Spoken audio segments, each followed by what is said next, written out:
Bismillahirrahmanirrahim.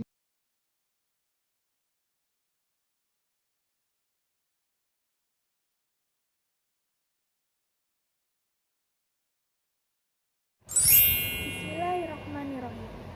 Assalamualaikum warahmatullahi wabarakatuh. Perkenalkan, nama saya Risa Desianti dari Program Studi Hukum Ekonomi Syariah, Fakultas Syariah di Institut Agama Islam Sultan Muhammad Syafiuddin Sambas. Nah, berhubung dengan tugas mata kuliah Hukum Hak Asasi Manusia, dengan ini saya akan mempresentasikan materi tentang negara hukum dan konsep keadilan.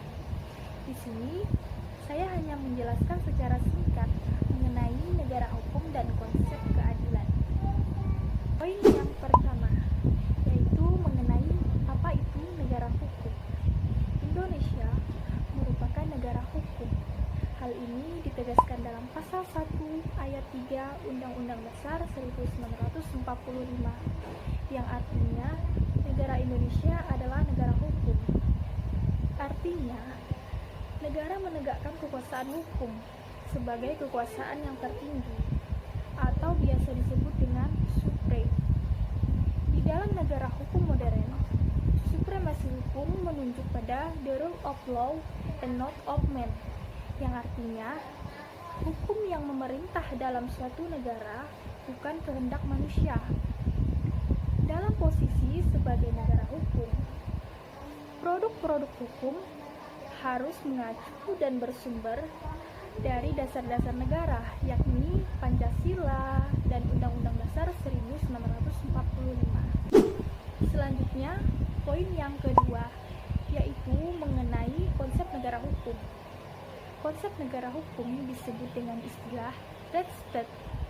Itu mempunyai 4 elemen penting. Yang pertama, perlindungan hak asasi manusia. 2, pembagian kekuasaan. 3, pemerintahan yang berdasarkan undang-undang. 4, peradilan tata usaha negara.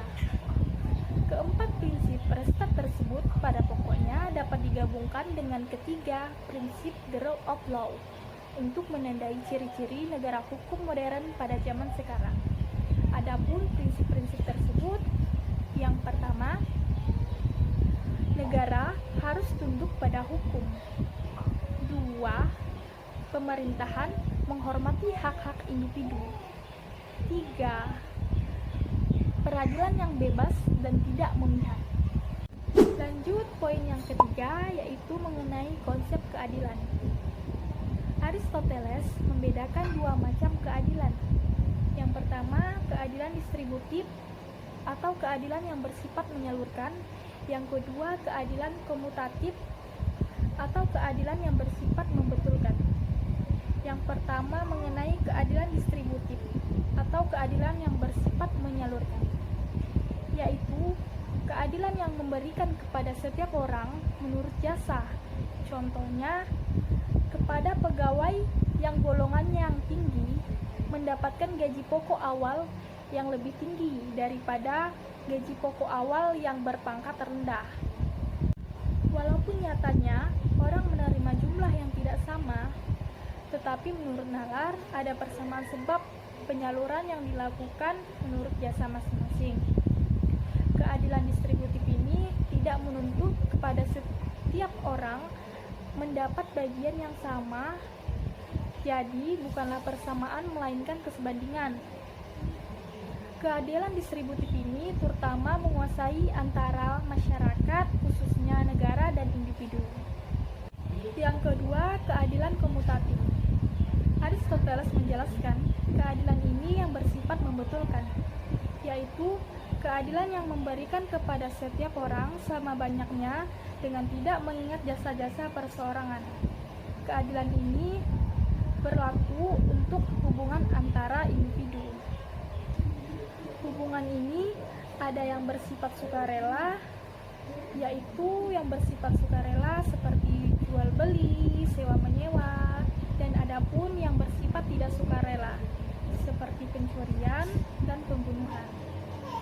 Keadilan distributif maupun keadilan komutatif, walaupun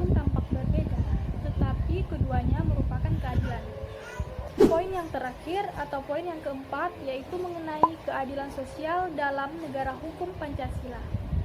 Pancasila merupakan dasar negara Indonesia yang harus ditaati. Maka Pancasila merupakan kedudukan atau peran penting dalam mewujudkan keadilan di Indonesia.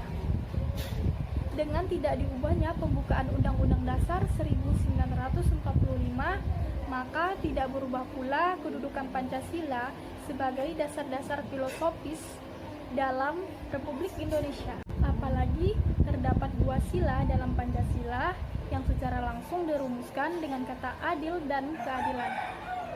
Yang pertama menggali sila yang kedua yang berbunyi kemanusiaan yang adil dan beradab. Kemudian sila yang kelima yang berbunyi keadilan sosial bagi seluruh rakyat Indonesia. Oleh karena itu, wajib setiap orang untuk menghormati dan memperlakukan orang lain dengan baik dan sopan santun. Demikianlah, dalam suatu negara yang berkeadilan, maka negara berkewajiban melindungi hak-hak asasi manusia. Begitupun sebaliknya, warga negara wajib menghormati peraturan perundang-undangan dalam suatu negara dalam mewujudkan masyarakat yang adil dan makmur. Sekian dari presentasi saya. Semoga dengan presentasi ini dapat menambah wawasan